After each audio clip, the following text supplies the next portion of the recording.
Affaire Bienvenue, Lama. Le dossier est transféré au tribunal de Dixine, selon son avocat.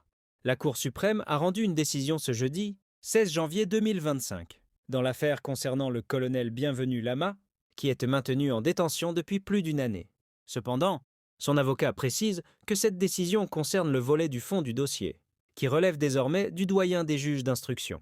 Le colonel Bienvenu Lama fait face à deux affaires judiciaires distinctes.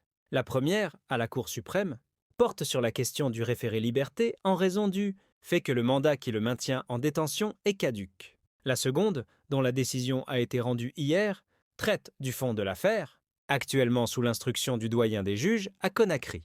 Lorsqu'une personne est en détention, elle l'est à travers un acte appelé le titre de détention, c'est-à-dire le mandat.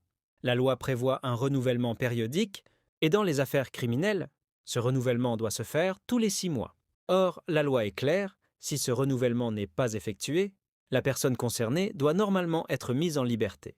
Ce n'est pas le cas ici, car le mandat de détention n'a pas été renouvelé, a expliqué Mezeze Kalivogui, l'avocat de Bienvenu Lama, lors d'un entretien avec Guinée 360. Pour obtenir sa mise en liberté, les avocats du colonel Lama ont engagé une procédure et le dossier a été examiné par la Cour suprême.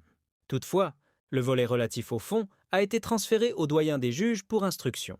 Cette procédure a conduit à une ordonnance qui m'a été notifiée jeudi dernier. Finalement, l'affaire est renvoyée devant le tribunal criminel pour être jugée, a ajouté l'avocat.